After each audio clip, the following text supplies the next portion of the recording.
Kumusta na po kayong lahat? Kumusta mong tanan? Maayong buntag. May hapon. Sayang adlaw. Nandito na naman po kami. Pasensya na po kayo kung medyo natagalan tayo na bago post uli ng ating YouTube kasi marami pong naging busy po kami. Kaya, pero wag po kayong mag-alala kasi marami po kaming hatid na mga bagong balita para sa inyong lahat. So, pasensya mo na dugay mi taas mi panahon nga wala mi naka-record, naka-shoot kay tungod sa kabisi namo, lahi mi mga schedule, dili mi magtugma. So, karon na napon mi karon na nami bag-ong mga ibalita sa inyo ha. So, nabalitaan mo na ba yung mga bagong batas tungkol sa mga traffic rules dito sa Japan? Dugay nako nakadungog aning mga sa laing-laing platform sa social media. So naano tay mga about sa mga traffic rules. Mukhang ahigpit, no? Ang daming mababago talaga. Kaya yung mga marunong magbisikleta dyan, ako marunong magbisikleta eh. So ang kanisya is siya sa ako kay tungod naga-bike ko, bisikleta ko every day. Kaya ang daming di ba? Pag-usapan natin yun ngayon. Hindi natin makukuha lahat yung yung kung gaano kadami yung mga magiging pinagbabawal nila kasi sa sobrang haba ng listahan. So yung mga importante lang muna ang maibibigay namin sa inyo. Tapos sundan nyo na lang po kami, no? Opo. So sa kadaghan og katong mga mga batas, mga rules, dili na mo siya maisa-isa karon. So kanilang ang mga importante na amo ang ma-i-share sa inyo karon. Unang-una magsisimula yung sakop simula 16 years old pataas yung pwedeng maparusahan o magkaroon ng multa kapag lumabag dito sa mga bagong traffic rules na sisimula nila sa April 1, 2026. So ang kanisya na rules kay mag-start siya sa mga 16 years old pataas. So kanang mga nagagamit og bike from 16 years old pataas, mao na ni siya ang rules from April 1, 2026.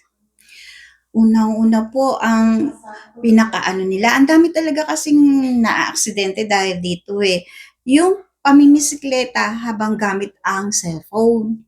So sa mga daghan na kaayog mga insidente, mga aksidente na nahitaboing ani, especially katong mga nagagamit og cellphone while naga-bike. Diba, ang multa, 12,000 yen. So, Juni, ma'am, Diyos ko, pagka medyo mabigat pa yung parusa, hindi lang multa, pwede pang makulong. So ang while naga-drive ka, while nagagamit ka cellphone is 12,000 yen or isa kalapad o 2,000 o dili pa na siya final, magdepende pa siya kung bugat ang imuhang pwede kang makulong. So, kaya yung ang dami talaga pagka namimisikleta. Paano na yung mga riders, yung mga yung sa Uber? Paano na kaya yun? Hihanapin nila yung pero hindi natin alam. Maski ako, hindi ko din masyadong alam yung mga maliliit na details pero ito po talagang pinagbabawal na nila. So, if ever po na kunwari na may kailangan i-replyan or magtawag, better na mag-stop na lang usa mo para dili mo mamultahan or makulong ba. Okay. So, yung pong susunod natin ay yung pagbaliwala sa mga traffic signals, sa mga traffic lights. Ang magiging multa po nila simula 6,000 yen. So, para kung kumbaga same siya so sa mga sakyanan, sa mga kotse, same po siya if ever na dapat kailangan pud ka mosunod sa mga traffic signal. So kung mulabag ka adto, 6,000 yen ang iyahang multa. Tayo pa naman mga Pinoy, no? Kahit naka-red light na, pagka hahabol pa rin. Pero wag nyo nang gagawin yun ngayon, ha? baka sa imbis na multa, kulong pa yung yung makuha natin dito. Okay? So, yung pagmamaneho din po sa mga bangketa at saka yung pagbabike na pabaliktad doon sa tinatakbuhan ng mga sasakyan, ng mga kotse, may multa na rin po ngayon yun na 6,000 yen, simula 6,000 yen. Tapos, kasi po, di ba dito sa Japan, ang takbo ng mga sasakyan sa kaliwa. So, ang magiging takbo din po ng mga bisikleta ay sa kaliwa din. So, napoy multa ang kanang kunwari sa sidewalk. So, kailangan pod mo kung asa magdagan ang mga sakyanan, dito pod ang mga bisikleta. Ang thinking namo sa una is kunwari, naa sa left ang sakyanan, ang mga bike is nasa right kay para magtagbo. Pero kato siya, bawal siya. So, dapat dili ka baliktad ko. So, kung left, diri sa Japan, sa left ang dagan sa sakyanan, dito pod mo sa left ang mga naga-bike. So, kung mo sa baliktad mo na side, 6,000 pod ang multa. At saka, meron pong may mga part din na pwede din ang bisikleta. Kaya lang, mas uunahin natin yung mga taong naglalakad. Pagka ganun, kapag wala talagang space para doon magbike, pwede din naman doon sa mga pedestrian lanes. Kaya lang, hanggat maaari, doon tayo talaga sa sa kalsada, sa gilid ng kalsada. Tapos wag po tayo makikipag-unahan sa mga kotse. Hindi po tayo mananalo doon. So, ang naapoy designated na mga naman po yung mga lugar na sa kalsada allowed ang mga bikes, pero mas priority nila ang mga tao gyud. So hanggat as much as possible dito gyud gihapunta sa dagananan sa mga sakyanan, ko asa gadagan ang mga sakyanan. Kung dili ta makipag lumbaanay sa mga sakyanan kay wa jud tilde gyud ta. Mga lata na lang kita. Pero naman din, meron din naman silang idinagdag, wala nga lang dito sa sa rules ng mga tungkol sa bisikleta, na yung sa mga malalaking sasakyan, yung kotse, yung mga mga van, hindi sila pwedeng tumabi ng liliit sa 1 meter doon sa mga namimisikleta. At saka, hindi sila pwedeng mag-overtake sa bisikleta, makipag-gitgitan. Meron din silang sariling parusa para dun sa mga nagda-drive ng mga sasakyan. So daghan man pud gud ta og kanang masikamiyo nami mga wala nahibalan nga mga rides pod.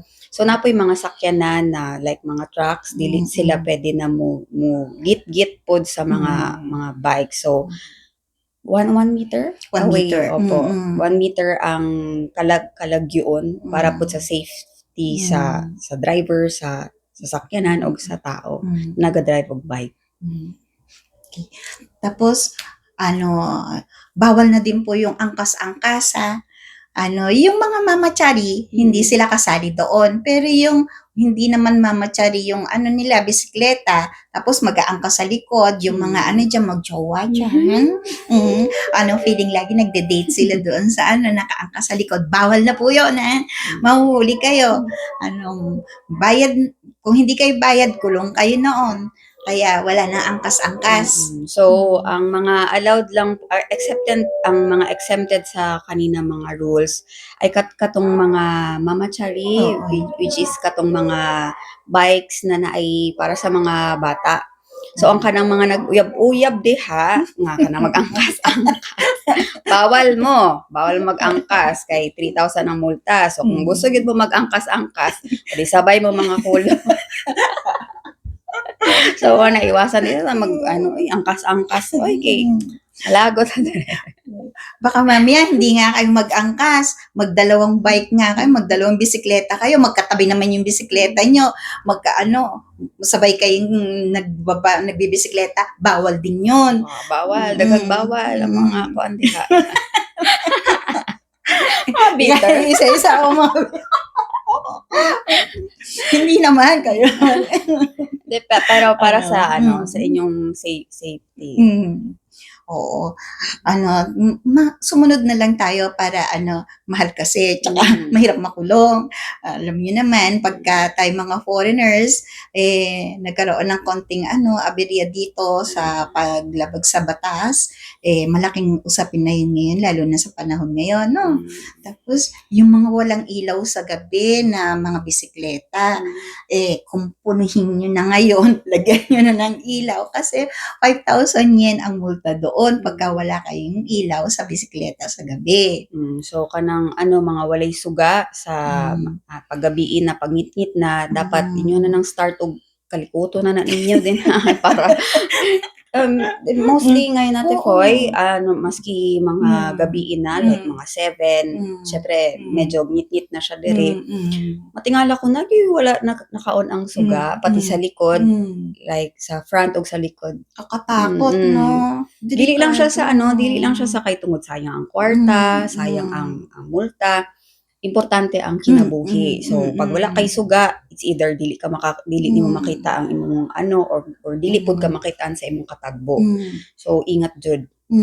Tsaka lalo pa ngayon, no, doon na magbabike sa sa takbuhan ng mga ng mga sasakyan. Pag wala kayong ilaw, lalo sa gabi, hindi kayo makikita ng mga malalaking sasakyan. Ang hirap pong maaksidente. Buhay po natin ang nakasalalay dyan sa ganyan. Kaya, mag-ingat, wala pong mawawala kung susunod tayo sa mga pinagbabawal nila, no? Hindi naman po para sa nila, sa kanila, para din po naman sa mga tao. Especially sa mga may mga bata. Tsaka, yun din po mga naka-earphones. Nakakaingit yung mga kotse, pwede silang patugtog ng malakas doon. Pero yung mga nakabike, nakabisikleta, bawal na po yung mga naka-earphones. Tsaka yung may mga daladalang payong habang nagbibisikleta, mag-raincoat kayo pagka umuulan. Pag mainit, mag-sombrero kayo. Kasi talagang bawal na yung may bitbit. Kaya ang kunwari naka-earphones ka, so dili nimo madungog na hinabusinahan na day ka or sa pabadiha. So apil po din ang multaan na is 5,000. So pag kunwari apil po din ang nagapayong, kunwari naka-one-hand ka, nakapayong ka, tas while bawal po siya. So kailangan mag-raincoat or di ba pwede ate for yung may stand. Oo, yung may stand pwede. Basta wag niyong hahawakan, wag niyong bibit-bitin. Yung kailangan yung dalawang kamay niyo nandoon sa sa manbela ng bisikleta. Yun po. Tsaka pag summer po, sombrero na lang, mag-sunscreen. Mag-sunvisor. Diba? Oo. Para o kaya wag na lang yung mabisikleta, wag na lumabas ng bahay. Magbatas na lang. At saka, yung pong dito kasi sa Kobe, bihira lang yung siguro bandang Tarumi, na may mga train na dumadaan dun sa may bumababa siya, di ba? Iyon, pagka sumisignal naman po yung na pag nakababa na, wag nang habulin pag pababa na yung natawag dun. Hindi ko masabi ko ano yun, basta yun mahaba pong ganun. Diri sa Amoa is wala kaayo mga kanang nagaagi gud siya sa kalsada ng mga trains, pero bandang Tarumi. So if ever naman po na sila mga signal, kunwari padulong na ang mga trains, nagasignal po sila. So dili na nato naguk doon kay lisod na kaayo mga lata. Minsan nga may naiipit pa nung sa na yan, malalaking sasakyan na yun, gasino pa yung bisikleta na ang liit lang ng gulong, manipis lang yung gulong, no? So, ang po doon, 7,000. Simula ang multa doon, 7,000 yen. Kaya, wag na po nating habulin. Maaga na lang po tayong gumising kung kailangan, kung gusto nating hindi malate sa pupuntahan natin, sa trabaho natin, sa school, agahan na lang po para hindi tayo lagi nagmamadali. Okay? So, dili na to apso ng kay ang kinabuhi gyud. Maski pag kag 7,000 lang ang multa, pero dili ta sure kung kana lang maipit lang baka or unsa. Syempre, pag magkaaberya, damay pod ang mga nasa train. So, dili maingat, kailangan kita maminaw sa mga sunod. Sa sobrang dami ng taong nakasakay sa train, lahat yun malilate dahil doon sa isang lang, no? Kaya para lahat happy, iwasan na rin po natin na makasagabal sa maling natin, desisyon. Kaya naman yan. Apas pa niya. Okay. Marami pa rin pong mga ipinagbabawal, yung mga nakalagay sa bagong batas ng tungkol sa traffic. Traffic dito sa Japan na magsisimula ngayong April 1. Kaya lang pag nga, yun nga sabi ko nga kanina, pag inisa-isa natin, sobrang haba, baka abutin tayo ng ng Pasko.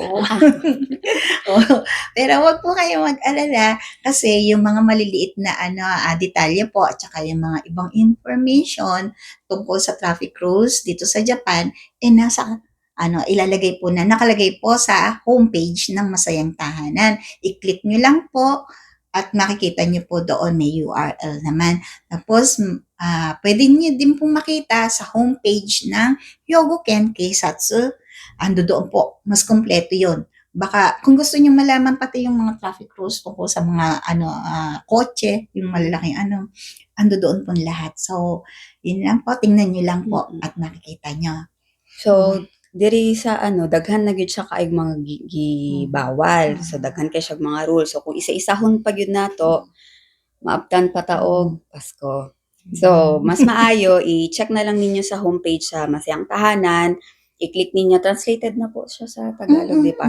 Naka-Japanese po siya, pero translate na po siya Tagalog. So i-check na lang ninyo dito ang uban ng mga kay kaning na diri. Ang kaning naa diri na among gipang ingon is dili lang ni siya mao. Siguro wala pa ni sa katunga sa mga rules, mga traffic rules diri. So pwede ninyo siya i-check sa homepage sa Masayang Tahanan o pwede po ninyo i-check ang homepage ng Hyogoken Keisatsu. Mas naa dito ang mga rules dili lang tungkol sa mga bikes kundi sa mga traffic rules po sa mga sakyanan. So, yes po. At yung pong yung homepage po ng Masayang Tahanan, mainit-init pa po. Na po, yung pwede nyo na po makita doon, yung mga information na gusto nyo makita. Ilalagay po namin, i-update po namin hanggat sa kaya namin. Tapos hindi nyo na po kailangan i-Google Translate kasi pwede na siya, may Tagalog siya. Kaya hindi naman purong Tagalog, may Taglish po. So naa nami ang Masayang Tahanan labas pa kaayo ang amo ang homepage. So dili na mo maglisod kay tungod naa na siya translated siya dili lang gyud siya pure Tagalog, Taglish siya kay lisod pod. Maglisod pod gyud mi og translate sa Tagalog. Maski ako naglisod ko translate sa Bisaya.